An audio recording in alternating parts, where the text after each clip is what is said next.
Hello friends, welcome back to my channel. Friends, Hindi pedagogy से संबंधित जो प्रैक्टिस टेस्ट सीरीज चल रही थी, स्पेशली जो UP TET, C TET, super TET, DSSB, S TET के एग्ज़ाम्स के लिए बहुत ही महत्वपूर्ण है। इन सभी प्रैक्टिस सेटों की अगर आप बार बार रिवीजन कर लेते हैं, अगर इनको बार बार देख लेते हैं, तो आपके एग्ज़ाम्स का जो स्कोर है बहुत ही बेहतर रहेगा। तो बढ़ते हैं आज के इस प्रैक्टिस सेट की ओर। पहला प्रश्न कह रहा है कि निम्नलिखित में मौखिक अभिव्यक्ति का रूप क्या है। तो शुद्धवर्तनी है या सुलेख है या ऋतुलेख है या आशु भाषण है। तो राइट आंसर क्या हो जाएगा प्रश्न का?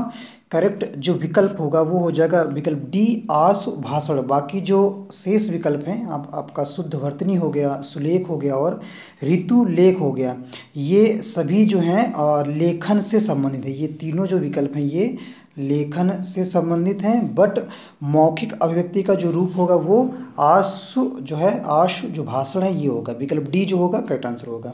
अगले क्वेश्चन की तरफ बढ़ते हैं। नेक्स्ट क्वेश्चन अगर वो देखते हैं, नेक्स्ट प्रश्न कह रहा है कि हिंदी भाषा में जो कितनी बोलियां हैं वो बताना है। 15 हैं, 25 हैं, 18 हैं या 22 हैं। तो करेक्ट आंसर क्या हो जाएगा प्रश्न का? ऑप्शन जो हमारा सी है, विकल्प जो सी है, विकल्प सी जो है 18 जो है हिंदी भाषा में बोलियां हैं 18। ठीक है, विकल्प सी जो है करेक्ट हो जाएगा। नेक्स्ट क्वेश्चन की तरफ बढ़ते हैं। अगला प्रश्न क्या करें वो देखते हैं। नेक्स्ट क्वेश्चन कह रहा है कि भारतेंदु युग में निकलने वाली जो पत्रिका युग्म है क्या है? कवि वचन सुधा, हिंदी प्रदीप, फिर है सरस्वती माधुरी, कल्पना ज्ञानोदय, फिर है नवनीत कादम्बिनी। तो राइट आंसर क्या हो जाएगा प्रश्न का? ऑप्शन जो ए है हमारा, कवि वचन सुधा के आगे जो हिंदी प्रदीप दिया है, यह भारतेंदु युग में निकलने वाली पत्रिका जो युग्म है सही आंसर होगा। अगले प्रश्न की तरफ बढ़ते हैं। नेक्स्ट प्रश्न कह रहा है कि जो तद्भव पत्रिका के संपादक का नाम बताना है। तो लीलाधर जगूड़ी और है विश्वनाथ प्रसाद तिवारी और हरे प्रकाश उपाध्याय या अखिलेश। तो राइट आंसर क्या हो जाएगा प्रश्न का? ऑप्शन जो हमारा डी है, विकल्प जो डी है अखिलेश जो है ये करेक्ट आंसर हो जाएगा। ठीक, तद्भव पत्रिका के संपादक जो है अखिलेश जी थे। ठीक है, यह जो है कहाँ से प्रकाशित होने वाली पत्रिका थी? यह जो है लखनऊ से जो है प्रकाशित होने वाली पत्रिका थी। ठीक है, लखनऊ से जो है प्रकाशित होने वाली पत्रिका थी। नेक्स्ट प्रश्न की तरफ बढ़ते हैं। अगला प्रश्न क्या कह रहा है वो देखते हैं। नेक्स्ट क्वेश्चन कह रहा है कि 12 बरस लो कूकर जीवे अरु 13 लो जिए सियार, यह पंक्ति किसकी है? जो यह पंक्ति है, उपरोक्त जो पंक्ति है किसकी है? विद्यापति की है, चंदवरदाई की है, नरपत नालह की है या जगानिक की है? तो राइट आंसर क्या हो जाएगा ऑप्शन प्रश्न का? विकल्प जो डी है जगानिक जो है ये राइट आंसर हो जाएगा। 12 बरस जो लो कूकर जीवे अरु 13 लो जिए सियार, यह पंक्ति जगानिक की है। ठीक है, विकल्प डी जो है करेक्ट आंसर हो जाएगा। अगले प्रश्न की तरफ बढ़ते हैं। नेक्स्ट प्रश्न क्या कर वो देखते हैं। नेक्स्ट क्वेश्चन कह रहा है कि निम्नलिखित में से किस देश में हिंदी भाषा का प्रयोग लिखने एवं बोलने में किया जाता है? ऑस्ट्रेलिया में किया जाता है, दक्षिण अमेरिका में किया जाता है, पाकिस्तान में या मॉरिशस में? तो करेक्ट आंसर क्या हो जाएगा? ऑप्शन जो हमारा डी है मॉरिशस में जो है इसका करेक्ट आंसर हो जाएगा प्रश्न का। ठीक है, अगले प्रश्न की तरफ बढ़ते हैं। अगला प्रश्न कह रहा है कि शूर सागर किस भाषा की जो रचना है? जो शूर सागर रचना है वो किस भाषा की है? अवधी है या बुंदेली है, ब्रिज है या छत्तीसगढ़ी है? तो करेक्ट आंसर क्या हो जाएगा प्रश्न का? ऑप्शन जो हमारा सी है, ब्रिज भाषा में जो है शूर सागर जो है इसकी रचना ब्रिज भाषा में हुई है। ठीक है, नेक्स्ट प्रश्न की तरफ बढ़ते हैं। प्रश्न क्या कर रहा है वो देखते हैं। नेक्स्ट क्वेश्चन कह रहा है कि वीरों का कैसा हो वसंत, वीरों का कैसा हो वसंत कविता किसने लिखी है? सुमित्रा कुमारी चौहान ने लिखी है या सुभद्रा कुमारी चौहान ने लिखी है या माखन लाल चतुर्वेदी ने लिखी है या रामधारी सिंह दिनकर ने लिखी है? तो राइट आंसर क्या हो जाएगा? ऑप्शन जो हमारा बी है, सुभद्रा कुमारी चौहान ने जो है वीरों का कैसा हो बसंत जो है इसके रचयिता हैं या सुभद्रा कुमारी चौहान ने इस कविता को लिखा हुआ है। ठीक है, अगर सुभद्रा कुमारी चौहान की ही हम बात करें तो इनके द्वारा रचित एक लब्ध प्रतिष्ठित कविता है या ठीक है या वीरों का कैसा हो बसंत, ये लब्ध प्रतिष्ठित जो है कविता है। ठीक है, और इन्होंने ही जो है वीर रस की एकमात्र ये कवित्री हैं। जो हमारी सुभद्रा कुमारी चौहान है ये वीर रस, ठीक है, वीर रस की एकमात्र जो है कवित्री हैं। ठीक है, झांसी की रानी जो है इनकी एक अन्य प्रसिद्ध कविता है सुभद्रा कुमारी चौहान की, झांसी की रानी। ठीक है, झांसी की रानी इन्हीं के द्वारा जो है रचित एक कविता है। और इसके साथ साथ त्रिधार हो गया आपका, मुकुल है, आदि के प्रसिद्ध जो है काव्य संग्रह है। ठीक है, त्रिधार हो गया, त्रिधार और मुकुल, मुकुल ठीक, त्रिधार और मुकुल इनके क्या हैं, प्रसिद्ध जो है काव्य संग्रह है, त्रिधार और मुकुल, किसके, सुभद्रा कुमारी चौहान के। अगले प्रश्न की तरफ बढ़ते हैं। नेक्स्ट क्वेश्चन क्या कह रहा है वो देखते हैं। अगला प्रश्न कह रहा है कि निम्नलिखित में से कौन सी व्याकरण और वर्तनी से शुद्ध भाषा जो है कहलाती है। साहित्यिक भाषा है या प्रांजल भाषा है या व्याकरणिक भाषा है या मानक भाषा है। तो राइट आंसर क्या हो जाएगा प्रश्न का, ऑप्शन जो डी है हमारा, विकल्प जो डी है, मानक भाषा जो है ये करेक्ट आंसर हो जाएगा। ठीक है, यह पूर्णतः जो है परिष्कृत शुद्ध एवं व्याकरण समस्त भाषा होती है। ठीक है, नेक्स्ट प्रश्न की तरफ बढ़ते हैं। अगला प्रश्न क्या कह रहा है वो देखते हैं। अगला क्वेश्चन कह रहा है कि निम्नलिखित में से कौन सा रासो अल्लाह खंड, ठीक है, अल्लाह खंड के नाम से प्रसिद्ध है। पृथ्वीजार रासो या खुमाण रासो, परमाल रासो या बीसल देव रासो। तो राइट आंसर क्या हो जाएगा, ऑप्शन जो हमारा सी है, परमाल रासो जो है ये अल्लाह खंड के नाम से प्रसिद्ध है। कौन, परमाल रासो, विकल्प सी प्रश्न का राइट आंसर होगा। ठीक है, इसके रचयिता जो हैं जगनिक हैं। ठीक है, इसके रचयिता जो हैं वो जगनिक हैं। यह अल्लाह छंद में वृद्ध, वीर और रस का एक काव्य है। ठीक है, अगर हम पृथ्वीराज रासो की बात करें तो इनके जो रचयिता हैं चंद्रवरदाई हैं। ठीक है, खुमाण के जो अगर बात करें तो ये रचयिता दलपति हैं, विजय हैं, तथा बीसल देव रासो की अगर हम बात करें जो विकल्प डी है, बीसल देव रासो के जो रचयिता हैं वो नरपति नल्ला है। ठीक है, नरपति नाला है। ठीक है, नाला है। ठीक है, नरपति नाला है। नेक्स्ट प्रश्न की तरफ बढ़ते हैं। अगला प्रश्न क्या कर वो देखते हैं। नेक्स्ट क्वेश्चन कह रहा है, इसके पहले निर्देश दिए हुए हैं, निर्देशों को देखते क्या कह रहा है।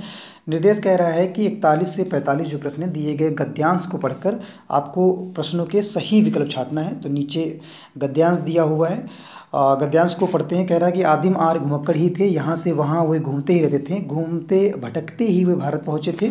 यदि घुमक्कड़ी का बाना उन्होंने धारण किया होता, यदि वे एक स्थान पर ही रहते तो आज भारत में उनके वंशज ना होते। भगवान बुद्ध घुमक्कड़ थे, भगवान महावीर घुमक्कड़ थे। वर्षा ऋतु के कुछ महीनों को छोड़कर एक स्थान में रहना बुद्ध के वश का नहीं था। 35 वर्ष की आयु में उन्होंने बुद्धत्व प्राप्त किया था, बुद्ध की बात कर रहा है। और फिर 35 वर्ष से 80 वर्ष की आयु तक जब उनकी मृत्यु हुई, 45 वर्ष तक वे निरंतर जो है घूमते रहे। कौन, महात्मा बुद्ध की ही बात कर रहा है। अगला कह रहा है अपने आप को समाज सेवा और धर्म प्रचार में लगाए रहें।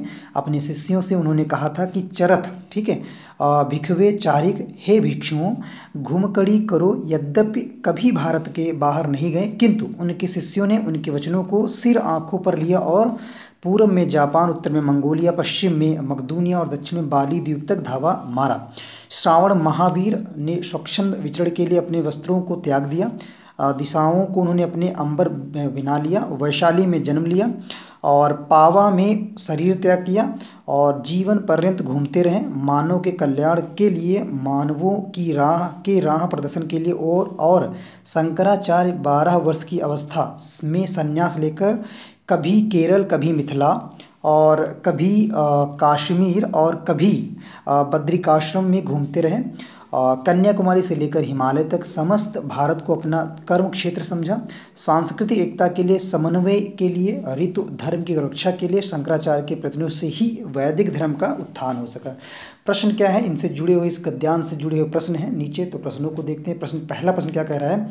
पहला प्रश्न कह रहा है कि घुमक्कड़ जो शब्द है इसमें कौन सा जो है प्रत्यय है। घुमक्कड़ शब्द है इसमें कौन सा प्रत्यय है। तो आपको पता होना चाहिए घुमक्कड़ शब्द में जो है घूमना जो है, इसमें जो घूमना होता है, घुमक्कड़ में घूमना जो है मूल शब्द होता है, एवं जो अक्कड़ होता है ये प्रत्यय है। ठीक, अक्कड़ जो है ये प्रत्यय और घूमना जो है ये मूल शब्द है। ठीक है, तो विकल्प ए जो है ये राइट हो जाएगा। अक्कड़ जो है इसमें प्रत्यय है। ठीक है, अगले प्रश्न की तरफ बढ़ते हैं। नेक्स्ट प्रश्न क्या कह रहा है कि महावीर का जो जन्म हुआ है, महावीर स्वामी का जन्म कहाँ हुआ था। पावरी, वैशाली, कुशीनगर, पारसौली। तो राइट आंसर क्या हो जाएगा प्रश्न का, विकल्प बी जो है महावीर स्वामी का जन्म वैशाली में हुआ था। ठीक है, और इन्होंने जो है पावापुरी में उन्होंने शरीर को त्याग दिया था। ठीक, पावापुरी में महावीर स्वामी ने जो है शरीर को त्याग दिया था। ठीक, शरीर को त्याग दिया था, शरीर त्याग। अगले प्रश्न की तरफ बढ़ते हैं। अगला प्रश्न क्या कह रहा है, स्वच्छंद में कौन सी संधि है। स्वच्छंद में जो संधि है, स्वच्छंद में कह रहा है कि जो स्वच्छंद है उसमें कौन सी संधि है। विसर्ग है, दीर्घ है, गुण है, व्यंजन है। तो राइट आंसर क्या हो जाएगा प्रश्न का? विकल्प जो डी है, व्यंजन संधि जो है ये स्वच्छंद में संधि है। ठीक है, अगर हम संधि विच्छेद करें तो स्व प्लस छंद आता है, स्वच्छंद का संधि विच्छेद।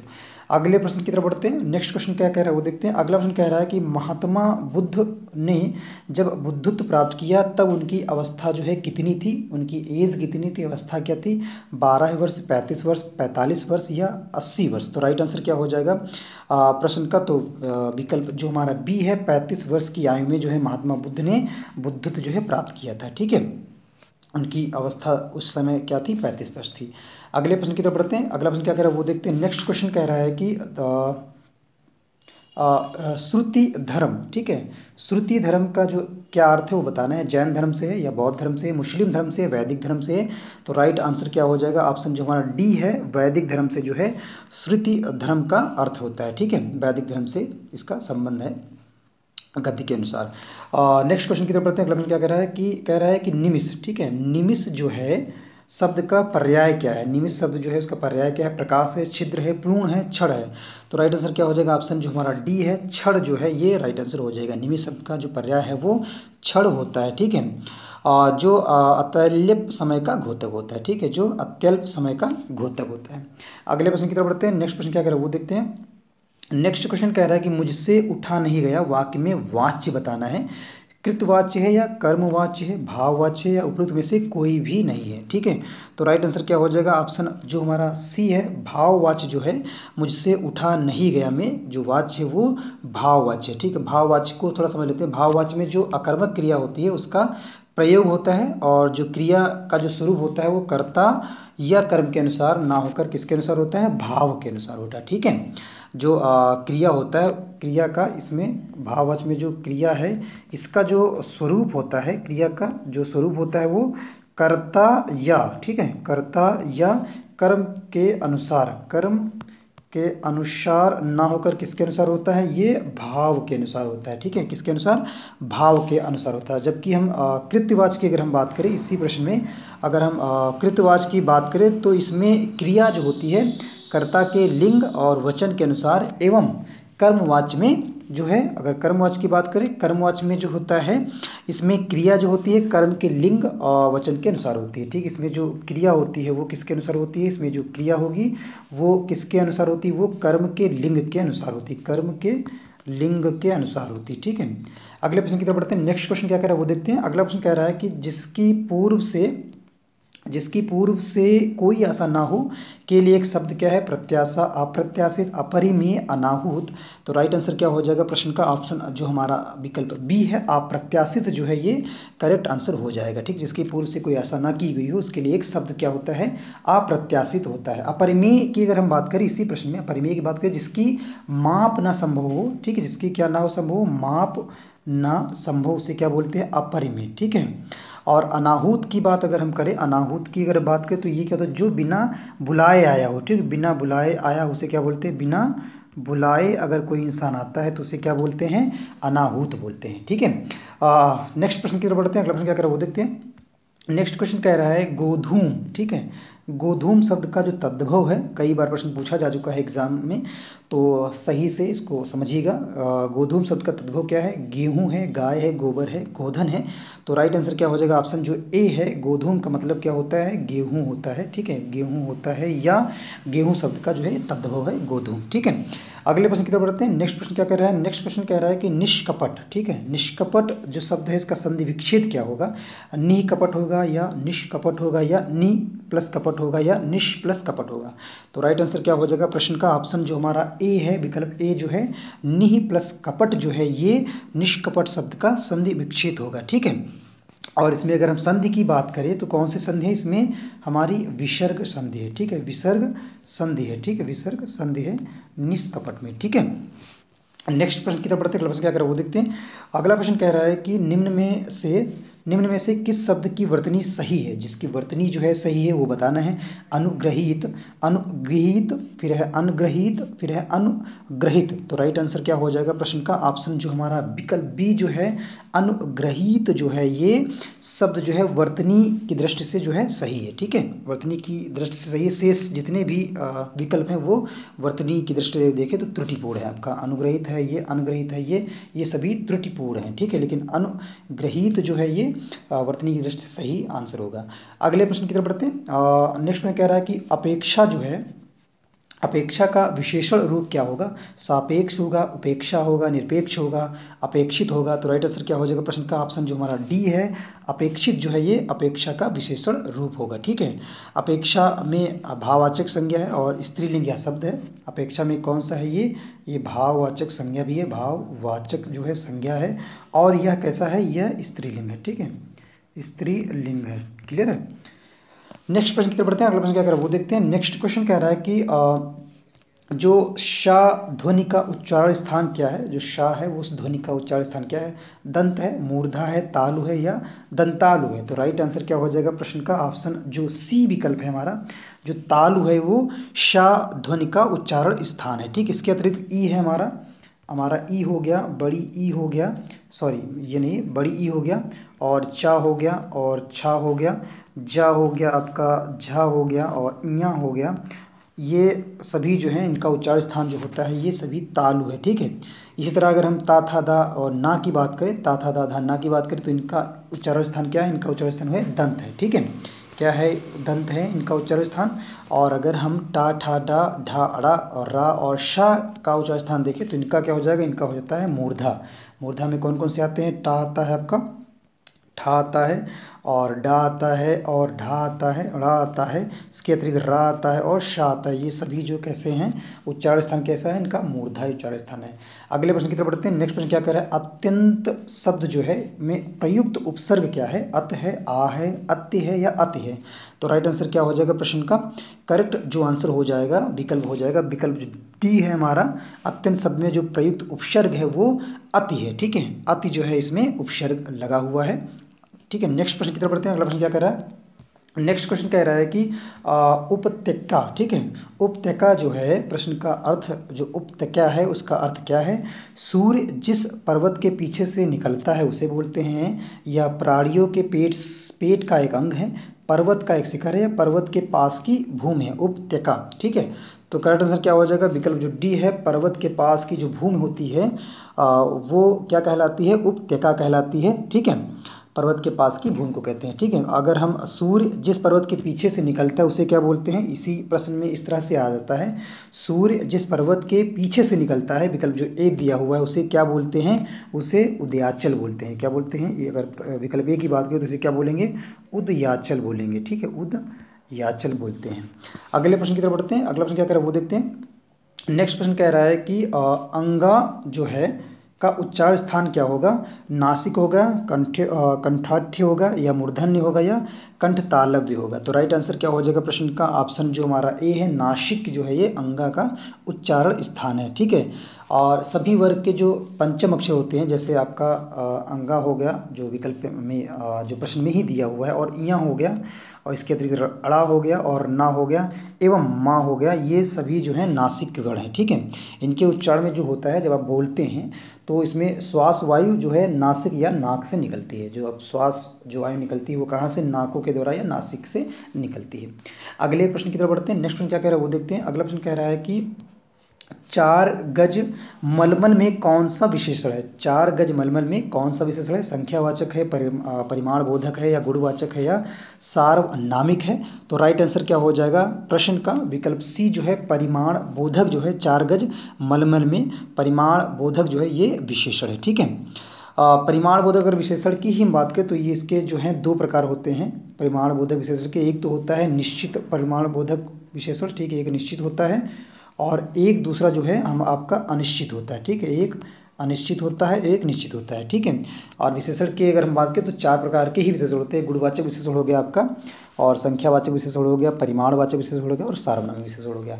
अगले प्रश्न की तरफ बढ़ते हैं। नेक्स्ट प्रश्न क्या कह रहा है वो देखते हैं। नेक्स्ट प्रश्न कह रहा है कि शीश, सॉरी शीशा नहीं है, शीश का तत्सम रूप क्या है? तो शीशा है, शीर्ष है, सिरा है या शीर्षक है। तो राइट आंसर क्या हो जाएगा प्रश्न का? ऑप्शन जो बी है, शीश का तत्सम जो रूप होगा वो शीर्ष होता है। ठीक है, शीर्ष। ठीक है, बाकी जितने हैं, शेष जितने हैं, इसमें तत्सम से इनका कोई संबंध नहीं है। अगले प्रश्न की तरफ बढ़ते हैं। अगला प्रश्न क्या कह रहा है? चौराहा शब्द में, जो चौराहा शब्द है में कौन सा समास है? तो कर्मधारय, द्वंद्व है, द्विगु है, अव्ययीय भाव है। बहुत ही सिंपल सा क्वेश्चन है। राइट आंसर क्या हो जाएगा? ऑप्शन जो सी है, द्विगु समास जो है ये चौराहा शब्द में समास है। ठीक है, द्विगु समास में जो होता है, द्विगु समास की अगर हम बात करें तो इसमें जो पूर्व पद होता है, पूर्व पद जो होता है ये संख्यावाची विशेषण होता है। कैसा होता है? संख्यावाची विशेषण होता है, संख्यावाची विशेषण होता है। ठीक है, पूर्व पद जो होगा वो, जो पहले पद लगा होता है वो संख्यावाची विशेषण होता है। ठीक है, तथा जो अगर हम समूह की बात करें या समाहार का जो है ये घोतक होता है। जैसे आपका दोपहर हो गया, ये भी जो है द्विगु समास का ही उदाहरण है। और इसके साथ नवरत्न हो गया, नवरत्न जो है ये भी द्विगु समास का है। नवरात्र जो है ये द्विगु समास का उदाहरण है। चतुर्मास हो गया, और इसके साथ साथ पंचवटी, ठीक है, पंचवटी भी जो है ये द्विगु समास का उदाहरण है। ठीक है, अगले प्रश्न की तरफ बढ़ते हैं। नेक्स्ट प्रश्न क्या कर रहे हैं वो देखते हैं। नेक्स्ट क्वेश्चन कह रहा है आंख की किरकिरी होना, आंख की किरकिरी होना का अर्थ क्या है? अप्रिय लगना, धोखा देना या कष्टदायक होना या बहुत प्रिय होना। तो राइट आंसर क्या हो जाएगा प्रश्न का? विकल्प जो हमारा ए है, ऑप्शन जो ए है, अप्रिय लगना जो है आंख की किरकिरी होने का अर्थ होता है। ठीक है, और अगर हम आँख का तारा होना का जो अर्थ है तो वो बहुत प्रिय होना जो होता है, जो बहुत प्रिय होता है। अगर अपोजिट बात करें, जो बहुत प्रिय होगा तो वो क्या होता है? आँखों का तारा होना या आँख का तारा होना। ठीक है, इसी प्रश्न के साथ आज का प्रैक्टिस सेट समाप्त होता है। ये प्रैक्टिस सेट जो था हिंदी पेडागोजी पे बेस्ड था, जो आपके यूपी टेट और सीटेट से संबंधित था। चैनल पे यदि आप पहली बार विजिट कर रहे हैं और हमारी वीडियोस को पहली बार देख रहे हैं और चैनल को अभी तक सब्सक्राइब नहीं किया है तो प्लीज़ चैनल को सब्सक्राइब जरूर करें और बेल आइकन को दबाना बिल्कुल भी ना भूलें। वीडियो अगर पसंद आया करे तो गाइज़ वीडियो को लाइक जरूर किया कीजिए। ठीक है, thank you so much guys, मिलते हैं नेक्स्ट वीडियो में।